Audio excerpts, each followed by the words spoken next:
to have a thought-provoking conversation and discussion around AI. We're very pleased to have our panel moderator, Mr. Fong Choy. He's also our Deputy President for NSCS. To be on stage, he will be the moderator and he will introduce our panelists as well. Let me introduce them. Okay, I will also invite the panelists on the stage.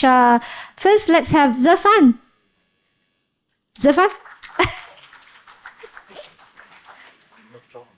Okay, Nico. We need diversity on stage, so that's important. Chandra? Mick. Okay. Okay, Mick. And then Brad, on the stage, please. The moderator is Mr. Fong. Okay, I need to get you guys.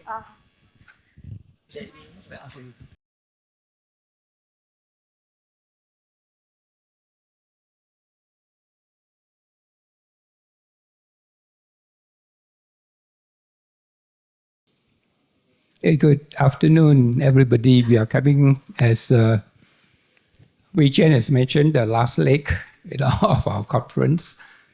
There are a lot of ideas presented. There are also a lot of challenges.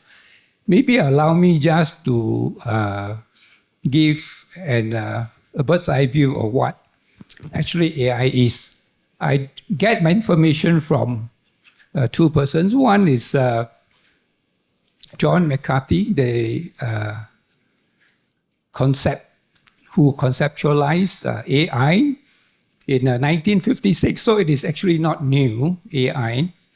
And then the latest one will be from the term as the godfather of AI. And that is Geoffrey Hinton. He's a professor at the Edinburgh University and emeritus professor of university in Canada at the moment. Now, all of us, whether you are conscious or unconscious, you have been using AI today. For example, you go through your security gate when you enter your condominium or enter the security system of your residence. You have facial recognition. That actually involves AI. Okay? And those of you may have Google to Grab or Gojek to get your transport here. So that uses AI also. Now, where are we actually in terms of AI? Now, if you go to Geoffrey Hinton's interview with BBC, he mentioned that actually there are three levels of AI. The first one level is weak AI. The second level is general AI. And the third level is super AI. Where are we now? We are only at the first stage, all right, of artificial intelligence, the weak form of AI. Even just now you heard about the speakers shared very good information about generative AI. That is actually still weak AI. We have not reached general artificial intelligence yet. Now, I've seen, you all can Google also on AI topic. There was this UK Google company. They dabbled in this AI and they did research and they have designed two robots that play soccer. Now, these two robots that play soccer, they did not program the soccer. These two robots to play soccer, they just program them to solve problems. And the mission of these two robots was actually to score a goal. And you can see how these two robots are kicking the football around and they managed to score. And from all those actions that they did, these two robots, they learn how to score. So in other words, these are smart robots. So they learn from their mistakes, they learn from what they do right, they learn from what they did wrong, and finally they come up with a solution. This morning, Quinn talked about what's AI, what's the purpose? It must come up with a solution, otherwise it's useless, right? Yeah, so I think that is important. And also this morning, our guest speaker, Mr. Ho, he mentioned about AI, explained to us very easily through a very simple term. It's like making in the kitchen, you put ingredients into a dish, into a pan, and then you come out with some food. So AI actually is like this, the putting together of information to get a product out. Now, to understand AI, you must first of all understand algorithm. Algorithm is the processing of data for an outcome. It is like putting ingredients together, a few of them, and then you bake it and you get a cake. So algorithm is the processing of these ingredients to get a cake. Now, we also know that because of internet, we have tons of information. In the interview, this BBC interview and so on, just now with that professor, the interviewer was saying, we get thousands of data. I said, no, it's billions of data. So almost, I think all of us can use the computer, right, to buy things, order things, order transport and so on. So all this data that you key in, they are being collected. And the computer processes it. All these are data. So imagine billions of people using it. So the computer, this AI, this algorithm will become smarter and smarter and so on. So whenever you ask AI, whether it is Gemini or Copilot or Claude for information, they can give you very good answers because of large language modeling, and there's even multimodal foundation-based models. Now, what is the danger? Just now, it was mentioned about security problem, and nobody can actually say that I am responsible because, in the first place, the AI companies, they don't know how algorithm works. Algorithm, the way they work is like our brain. And the professor, Geoffrey Hinton, said, we don't know how our brain works. Do you know how your brain works? Nobody dare to say how our brain works. When you touch something hot, straight away you withdraw your hand. Why? Because your hand sends something very hot, sends a signal through the neural connection to your neuron, to your brain, the bricks of our brain, or the neuron, and then it sends a super fast signal back to your muscle and says, withdraw, So the response is very, very fast. But during that split-second moment, it processes information. So that's how our brain works, and that's how algorithm works. You put in data, it processes, and then it gives you a response. So there are tons or trillions of information. Now, he also asked the BBC interviewer, how many neurons we have, the human being? How many neurons the chatbot has? And of course, he guessed wrongly. The chatbot has 1 trillion neural connections. Human brain has 100 trillion neural connections. But yet, the robot or the machine produce more efficient and better response than human being. Right? So that is the power of AI. And because now we are only at the early stage, the weak stage of AI, the danger is that robots become so smart that they will control us. Because Geoffrey Hinton said he don't know about the future. he dare not imagine, he couldn't imagine. Because when the computer learns so well that it can be smarter than us. He gave an example of ChatGPT 3.5. And within a few months became Chat 4.0. And he said that Professor Einstein, his IQ is 160. And the chatbot is 155. So it's very near. When the professor talks to you about his specialty, we don't understand. Because it's of his intelligence. If we ever advance to AI general, or he was mentioning ChatGPT 5, it is 10 times the intelligence of Chat 4.0, 10 times. So the intelligence of this chatbot will be 1,600. He said we cannot imagine that. The IQ is 1,600. 10 times of currently, 160. So a lot of governments actually is promoting control, legislation of the use of AI. That's one of the danger, right? Besides the security problem they talk about. Now, I would like to touch on something which I think maybe is also a concern, and that is sustainability. Today's about sustainability. AI system use hardware, use structure.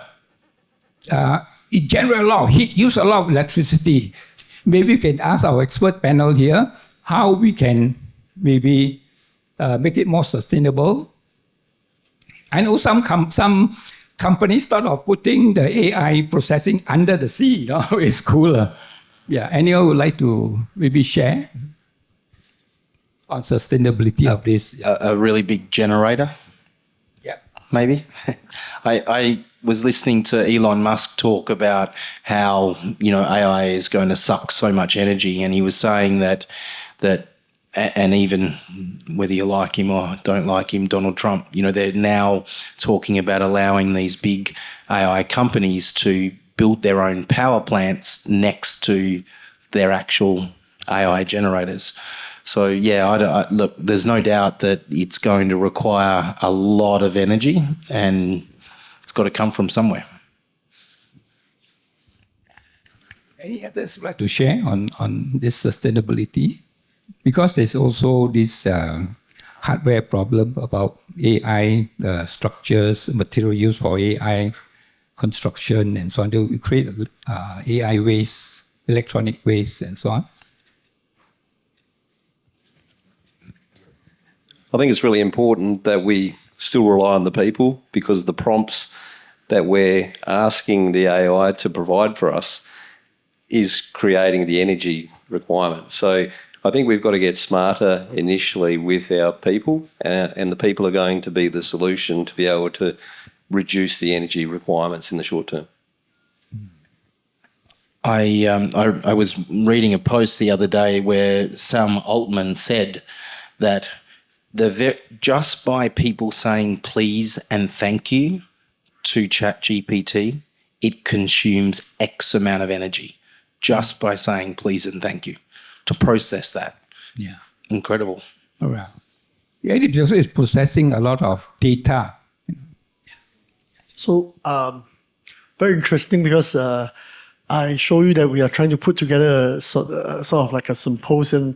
So I was brainstorming with Oliver Tian, who's a robotic expert.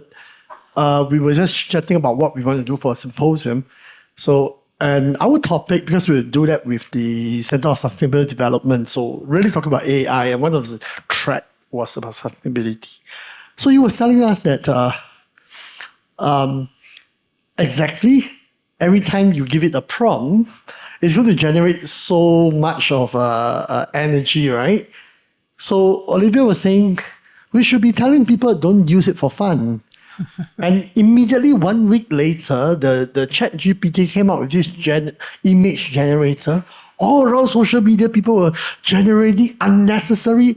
It was for fun. I understand, but so we did talk about that. One of the things is, together with what engineer who is talking about, is good prompt. Of course, when we talk about good prompting, it's about also there's this concept of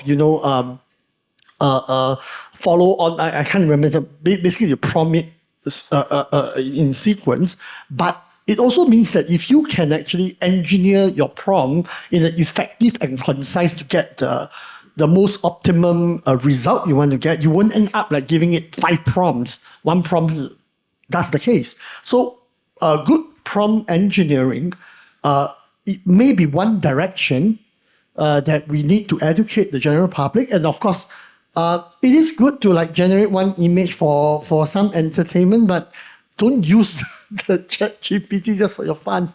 Yeah. And just to add to that, Zephan, I think, in safety, traditional safety, we use a permit to work as an example. People don't fill it out, they don't sign it, they don't put information onto it. And so that's activity. So what we're doing is we're generating a lot of activity which is not effective. So in a safety sense, we're providing a safe workplace which is not verified as safe. So, we certainly have a measure of activity, so the activity level has to drop and the effectiveness of the measure needs to be monitored and mapped more effectively. So using ChatGPT and the AI processes will bring the energy rating down, right? So, Steve Jobs once said, why would you go and hire smart people then tell them what to do? So for us in our organisation, we're really providing them with the license to go out and be the solution. I think I just want to add on as well. I didn't want to share it earlier on, but we do have something that's called Enterprise Sustainability Program, which is part under the EDG portions. This is one of those components where companies can explore sustainability projects, which focus on resource optimizations. Companies can actually explore into that manner, but why I didn't choose to share with it, it's quite complex. The AI itself is really a deep new language that we're trying to, master. And sustainability is actually on itself is already another world, right? So when we combine AI and sustainability, it's basically 2 worlds to grasp in one day. So probably that's one thing. In terms of how to optimize, I think we can explore in a way that we are trying to encourage companies to do offshoring. Offshoring can be looking into explore near the region itself, especially Singapore as being the hub of the regional side, right? I think you can actually explore SEZ, Johor, etc. as part of those offshoring places for you to actually deploy such available places as well. So I think that's where we are actually looking for also in the long run. Yep, that's to add on from that. Okay, thank you. Yeah, to let on what Zephan was saying about don't use AI unnecessarily, and so on. I would encourage all of you to take up this Skill Future supported course, where they teach you about various systems. Google, Gemini, you have your Microsoft Copilot, you have Claude, and so on. So that may improve your prompting, and you may get also more accurate output, if your prompting is good, all right? So I think it's good. You all should, those of you who are not so familiar, should go for the Skill Future course. I think that's good. Yeah, I talk about sustainability because in the generating room, this AI is very noisy and it's very hot. It uses a lot of energy. So while AI is good, it is also one of the challenges, sustainability, how to generate it. And sustainability has been a question forever, hasn't it? I mean, it's not just because of AI now that we're having this conversation. Right. And I think that by learning from the past, could you imagine sitting here 120 years ago and going, steam? And then, 80 years later or whatever it was and going, electricity. Could you imagine just how those people must have felt? They would have felt exactly like we feel today, right? Right. So I had the opportunity once to listen to a futurist talk, and I didn't even think that was a career until I heard this guy talk. And he was explaining how they predict the future. And he was explaining several different methodologies. One of them was just like a numbers thing. If the population grows by this every year, then we're going to have this many people in 3 years' time. You know, a really simple calculation.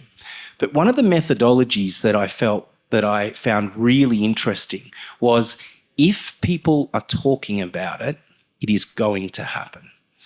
You know, so I think if you apply that futurist theory to today and AI, I don't think you can ignore it, right? I think so many people are talking about how it's going to change the way we work. And I'd love to get Zephan, your opinion, maybe not necessarily your professional opinion, but your thoughts on where do you think, what's work going to look like in 2 years' time? Oh, okay. I've thought about this actually. That's why I asked. Thank you.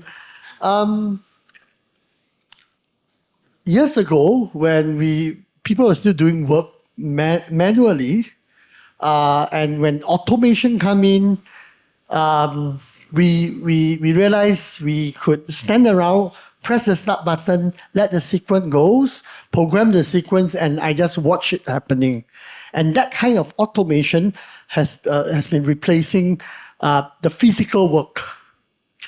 Right now, while many of us in this room, all of us use the AI like ChatGPT, very most common, you realize that it's not automated yet. You basically prompt it, it gives you an answer, you get the work. So there's not much of automation, but some of you might have gone a step further. And ChatGPT recently, I just last week, start to trial something called scheduled ChatGPT, scheduled model, which means you can schedule it to do something later. So to answer the question, I imagine, and not only just imagine, I recently has slowly go into this mode where the cognitive function is automated for me. How it happens is I actually want to re-summarize something or do something, I put into my ChatGPT. I make it very accurate that it actually need to analyze about maybe even 5 minutes before it give me the result. And there was this moment when I put it, I see it analyzing, and then I get off I was working from home, go to the kitchen, get a coffee, come back, it was still running, and the moment I sit down, oh, it happens to finish. That moment, I had a moment of like, oh, this is what work is going to be like in future. It's automated some of your tasks where you give the instruction for something and it works. So I then imagine in a few years' time, it could actually be happening already for some of you, or very soon, if you try to integrate some of the AI tools together, like trying to link them up, API and prompt them together. Morning, you go to the office, you start saying, okay, today, whichever kind of email come in, just tell them I'm not free. You give the instruction for the rest of the day, and the whole day it's automated. Email come in, the system know what, the co-pilot probably will come there. It knows this is how it will reply for me.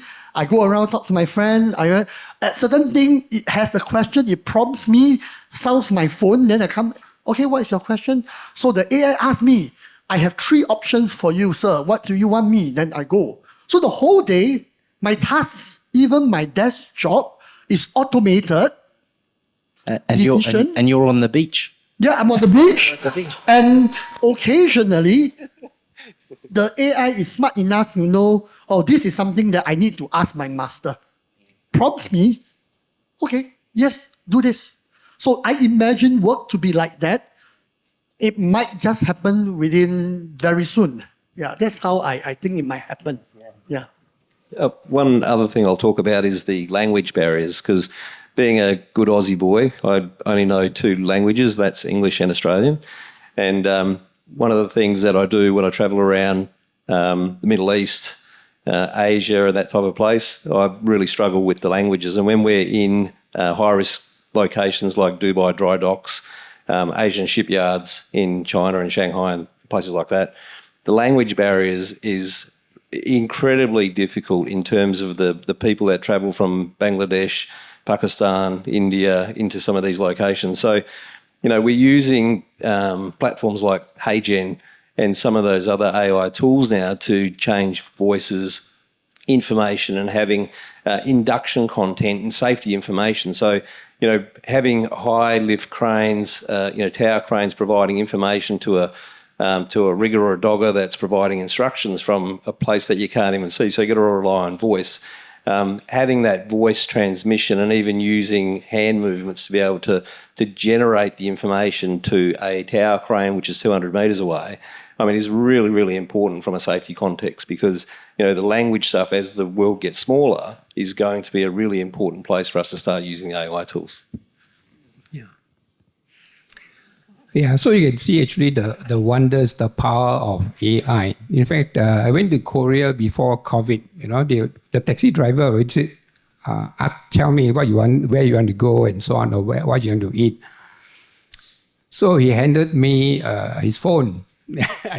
So I spoke in English and translated to Korean. So it's actually a very useful tool. AI is a tool. Just now, I think the speakers have mentioned. And it's a very useful tool. But again, the danger is that when it becomes smarter than human beings, when they reach the artificial general intelligence stage and super intelligence stage, as it was shared, now we are ChatGPT-4. When it goes to 5, the intelligence, the IQ is 1,600. So the professor said he couldn't imagine how we can actually understand. So he actually advocated governmental control, legislation on use of AI. He said they should not let countries militarize robots, because then it will be maybe out of control and so on. And so even in the police force, he said they should not robotize police control and all that. Can I just add on to that and say, I don't know if I'm a little bit crazy, but I believe in the yin and yang thing, right? I believe in 50% good, 50%, there's people out there that are trying to do the wrong thing. There's just as many people trying to do the right thing. I don't think that's going to change through this era. I don't think this is going to change through that revolution, right? There's still going to be, hopefully not as many, but there's hopefully also going to be a balance of the people that are really out there trying to do the right thing. There are going to be people out there that are trying to do the wrong thing. But I think that, everybody in this room probably has their heart in the right place. And I think that if we just stick to our values and stick to, solving the world's problems and making the world a better place with this tool, I think we'll succeed. I know we'll succeed. But I think that the message that I would like to leave you with is that every day when you wake up now, don't ignore it. Just ask yourself, how can you make the world a better place? How can you make your job better, easier, and add value to your own life and those lives that are around you? Just stick with those values, those morals. We're going to be fine. Yeah, I think that would be great. If we have his mentality, a little bit of optimism, outlook, and like his character. But unfortunately, what you need is one black sheep. In Singapore last year, 5,600 people were scammed. And Singaporeans were scammed $1.1 billion. And that was 10% more than 2023. When Singaporeans lost about $600 million through scam because of AI, whatever, technology they're using. So there is a seriousness, But if we have all people like Brad Quinn, then it will be a wonderful world. It's like utopia. Yeah. I think the legal aspect, the control of AI is not in line with the progress of AI. AI is advancing very fast. So government should actually, Singapore itself is pushing in the ASEAN intergovernmental group to legislate actually AI. I think it's very important for the world to do it. I think one difficulty is accountability, because the way AI works is like our brain. Nobody dare to take ownership. Now, how does it calculate and all that? So just now we all talk about responsibility and ownership. Who will be liable if the AI generally give you an answer and it was wrong? And certain companies suffer great loss and they sue you. Who is responsible? ChatGPT, Gemini, or this professional, So that is something I think governments in the world got to, maybe United Nations got to settle this, Yeah. I think I'm just curious also, just to get to know the audience better. How many of you here actually have used AI in the last 1 or 2 years? At least one. Okay, can we just see a hand of this side, that side? Okay, one, don't shy, because we all use AI. There's a lot of people not telling the truth. Yeah. At least ChatGPT? Yeah. Anyone? Okay. What about others? More than 2. Canva is one of it. Yes, okay. Oh, okay. Surprisingly. Any others? No? Deepfake? No, okay. Can try not to be. Okay, so this is where we are trying to encourage, because there's still more room for growth, right? I don't see everyone actually raise their hand and say that I tried one, at least AI. To me, there's nothing wrong because it's actually free, right? It takes me a leap of faith when I was all alone in Indonesia and just try out the ChatGPT, and it takes a years for it to learn me. Basically, it become a mini me. I prompt it in a way that it can read myself as my designations, as my role, as my experience. So take it as your own baby, where you actually have to groom it from toddler. So you don't expect a 100% answer, because the answer is always 85%. There's always the 20%, we call it hallucinations. After a while, once you keep on prompting, they become hallucinate, right? And they can tend to be short-term memory. So your earlier prompt, once you go deep into the question, they forget what you're actually trying to ask. So you are in this stage now, but does not mean that it is bad. It's still good in a way that at least you can even teach your children, for example, like maths, right? How to decode, because I don't think we all know about how to do any kind of maths question now, PSLE and all those things. So you can actually use it even for your own children, your own personal developments, etc. Yeah, just... Yeah, it's good personal testimony, of goodness of AI, by Nicole and so on. Maybe I open the opportunity to the house to ask the panel, the expert here, any questions, any doubts or anything you wish to know about AI for safety, for environmental, for sustainability. Anyone would like to ask the panel here any questions, anything to clarify?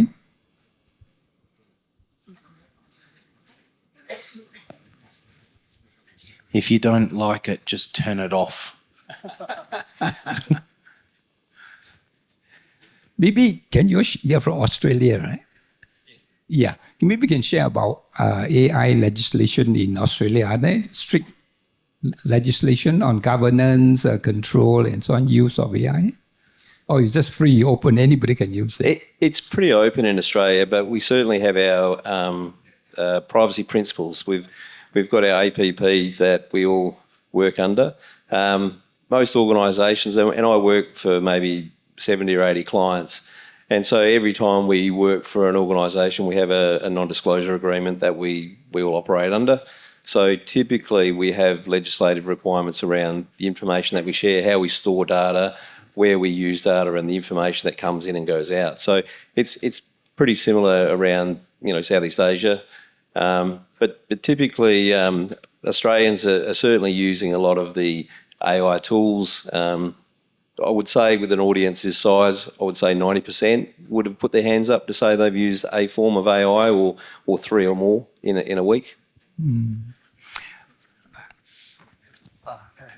Okay, I suddenly thought about use of AI just to share this moment. I wear another hat. I'm a senior lecturer with the University of Newcastle, teaching the program in Singapore. I just share this thing, something that I personally experienced, just the change in my attitude towards AI in education. A few years ago, when AI was new, the university, everybody, educator was like, we were so worried students couldn't do it. But as soon as like about 1.5, 2 years ago, our university already said, no, we are now going to embrace it. We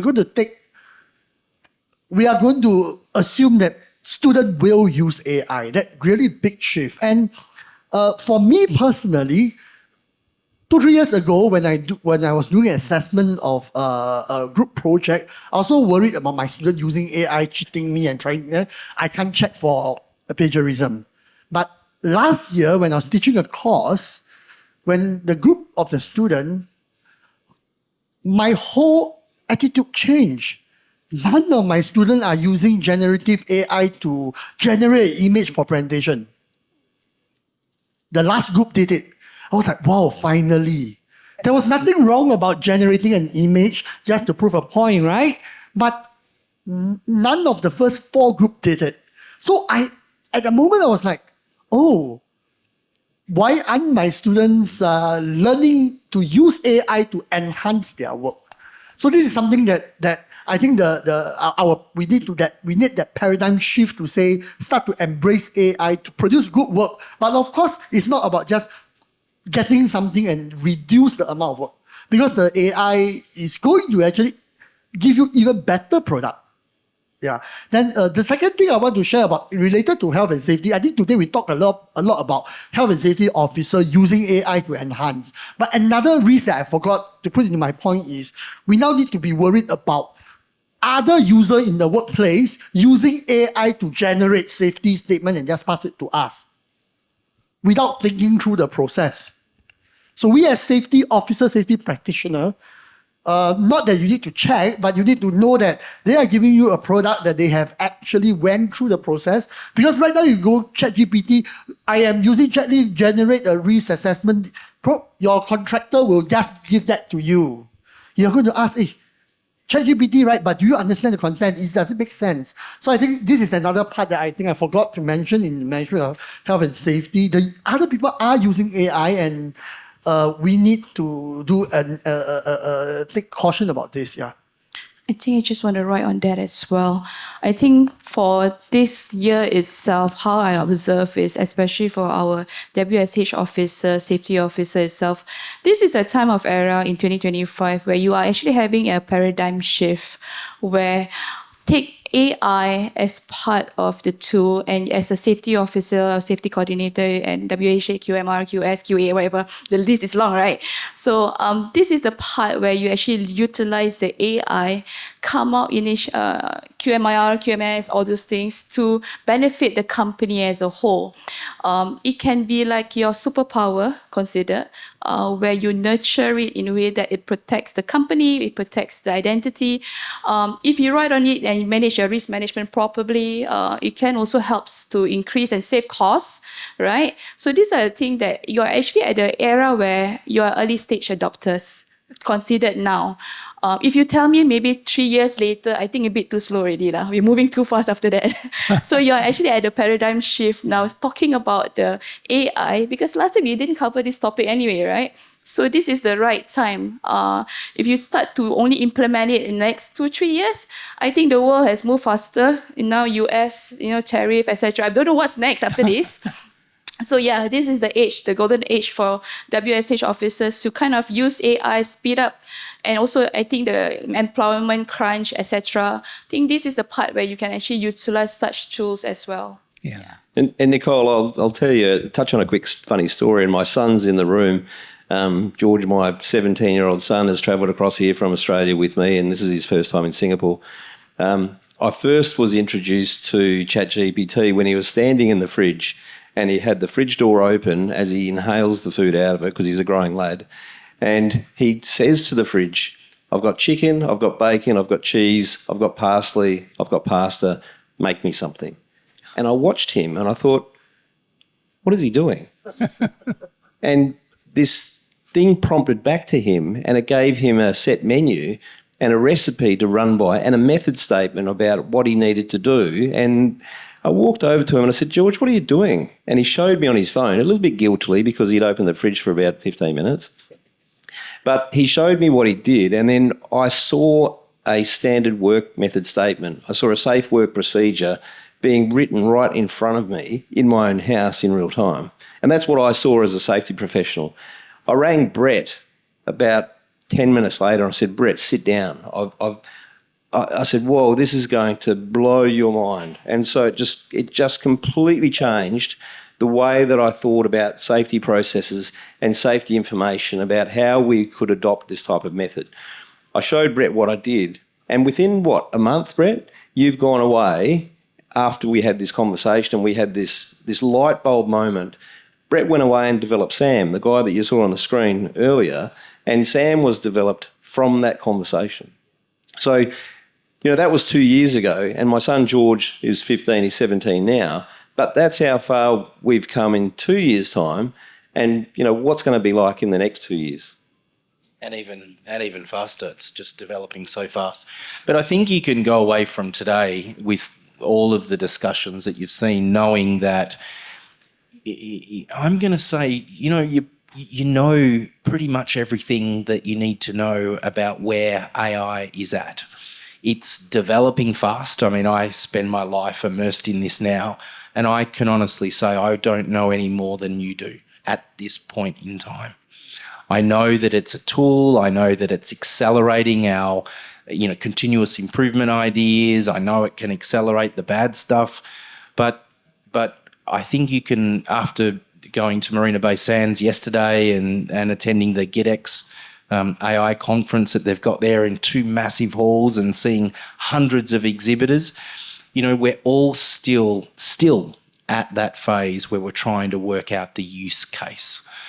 The message that I would like to leave you with is just look at it from the perspective of how am I going to use it to improve safety, to improve my life, to improve our community.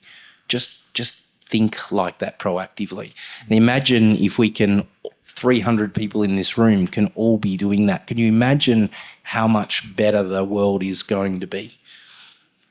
Because we all have those tools at our disposal. So, good luck with your AI journey. But I think you can leave today knowing that you're right at the forefront. Yeah, I think that's excellent advice. Just now, if you look at Chandra's last slide, he said, 2030, the change will come. So I think it's a good start, as President's advice, to use it as a tool. Don't be afraid of it. In fact, on Monday, just now you saw a lot of sharing, even from Mr. Ho, about how safety is used, AI is used in the safety field, right? Recognizing whether using PPE, whether it's moving too near the edge, and without guardrail and so on. AI has now gone even into mental health. On Monday, I listened to Singapore's radio, Channel News Asia. The prison authorities in Singapore, they are using AI to recognize emotional distress of the prisoners. So at our workplace, you can use that also to look at the emotional state of the workers, their mental health and so on. So that is the power of AI. Even for emotional, mental health, it is being used. And again, quoting this Jeffrey Hinton again, they wore a spectacle, AI spectacle. They look at the picture, and there was this lady sitting down at the table. And he asked this spectacle, or this AI, through the glasses and so on, what is the lady thinking? Then the reply came back. She looks pensive, in a pensive mood. So he can recognize. Then there was this guy wearing goggles. He walked around London. He could see one old, beautiful building. He asked this AI, what was this building before? The spectacle could say that, oh, it was previously a coal mine. So that's the power of it. So please use it as Brad as advice, as well as Nicole and the rest of us. So do use it as a tool to enhance our work, our safety, and improve our lives. Yeah. Any questions from the house? Oh, yeah. All right, please. we do have a question. We allow one question in the interest of time. Hello, this is Andrew Tain. So I'm not asking for the question, but I want to express my feeling and in my wish, right, about this AI. So AI is an artificial intelligence. So we always talk about the intelligence, right?